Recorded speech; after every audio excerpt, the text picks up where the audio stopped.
शेतकऱ्यांना एकाच छताखाली नवनवीन शेतीविषयक तंत्रज्ञानाची माहिती मिळावी या उद्देशाने doctor DY. Patil group, Maharashtra शासन कृषी विभाग, आत्मा कृषी विज्ञान केंद्र यांच्या संयुक्त विद्यमानाने पश्चिम महाराष्ट्रातले भव्य असे सतेज कृषी व पशुपक्षी प्रदर्शनाला आजपासून सुरुवात झाली आहे।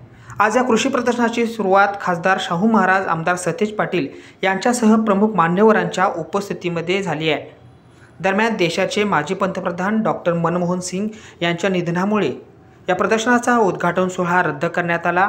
या ठिकाणी स्तब्ध राहून डॉक्टर मनमोहन सिंग यांना आदरांजली वाहण्यात आली। आजपासून सुरू झालेल्या या कृषी प्रदर्शनामध्ये अनेक शेती उपयोगी वस्तूंचे स्टॉल्स, विविध संकरित बियाणे, पशुपक्ष्यांच्या विविध जाती पाहायला मिळणार आहेत। तर मनोरंजनासाठी अम्युजमेंट पार्क, खाद्यपदार्थाचे स्टॉल्स या ठिकाणी लागलेत। आजपासून 30 डिसेंबरपर्यंत तपोवन मैदानावर हे कृषी प्रदर्शन नागरिकांना पाहता येणार आहे।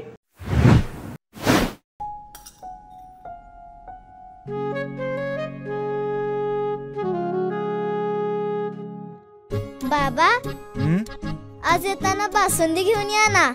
अगं, कालच आपण आईचा वाढदिवस होता म्हणून आणली होती ना।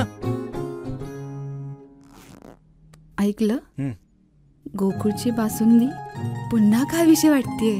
खरं सांगू, मलाही खावीशी वाटतेय।